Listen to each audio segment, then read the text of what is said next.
Euh, c'est ça. Et donc, la semaine dernière, je disais aussi que Trump s'était entouré de... On va finir avec ça, je veux dire, pour l'instant. Là.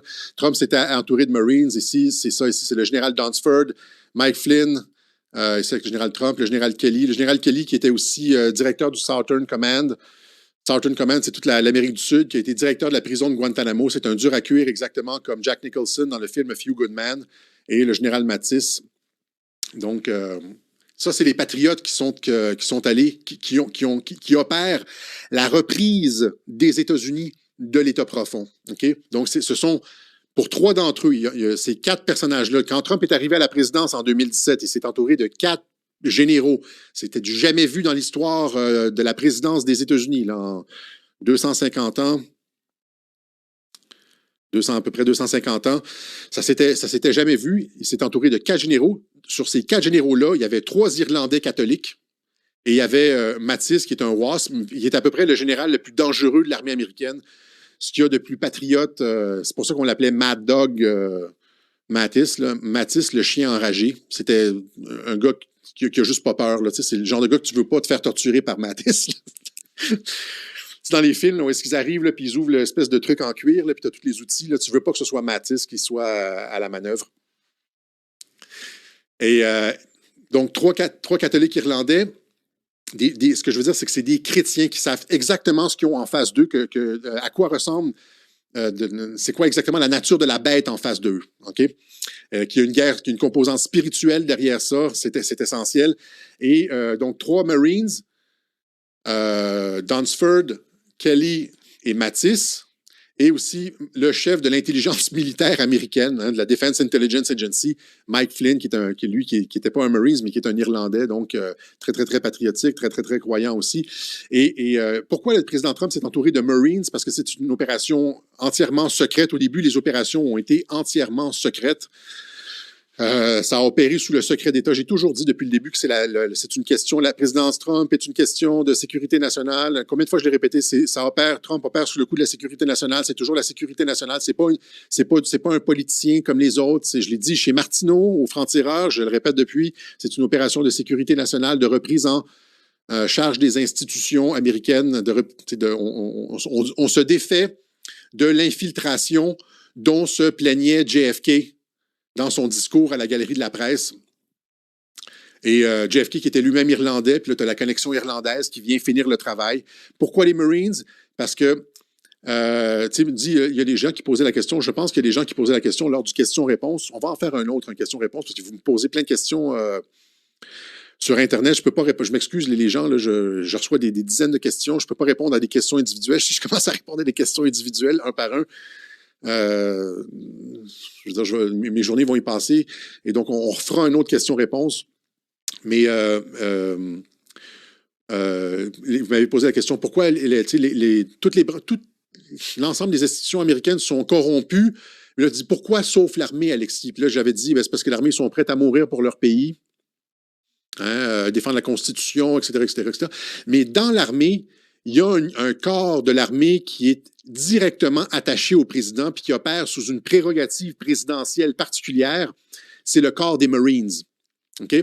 Alors, parce que le corps des Marines est sous l'autorité directe du président des États-Unis. Donc, quand le président des États-Unis peut appeler directement le chef des Marines et dire « tu vas faire ça, ça, ça, ça, ça ». Alors que pour les autres corps d'armée, si Trump veut envoyer un porte-avions à telle place, il doit passer par le chef d'état-major, puis il y a comme toute une hiérarchie, alors que les Marines sont sous l'autorité directe du président.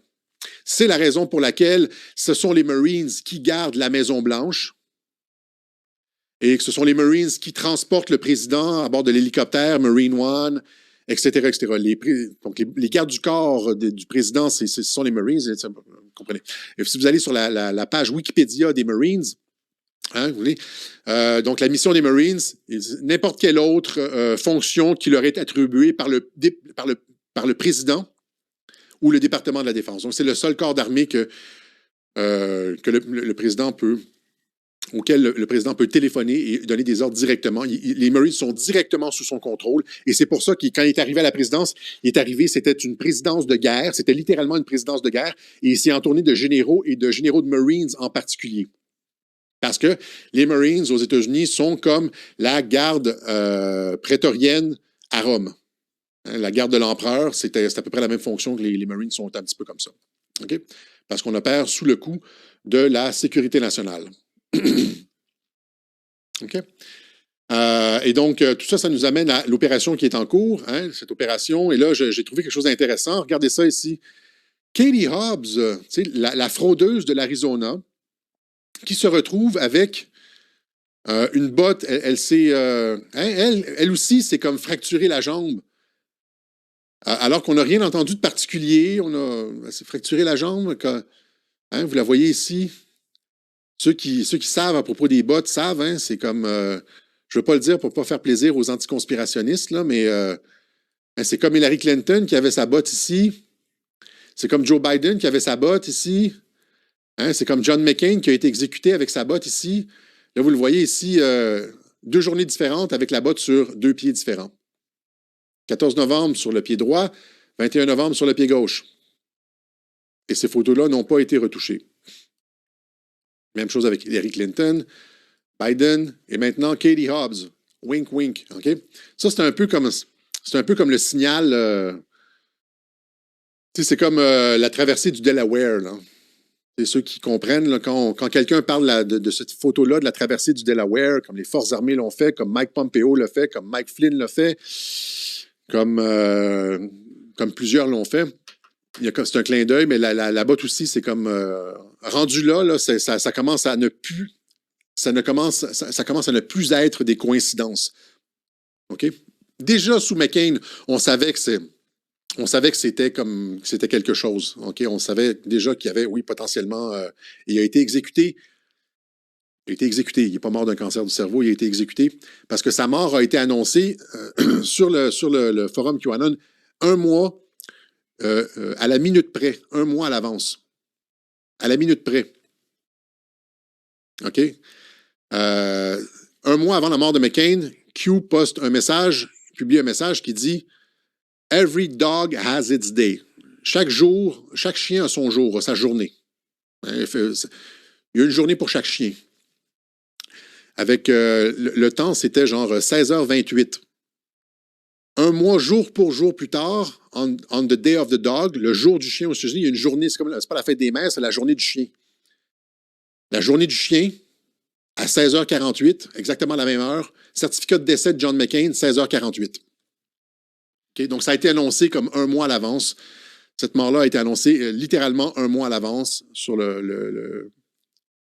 sur 8chan par QAnon. Okay?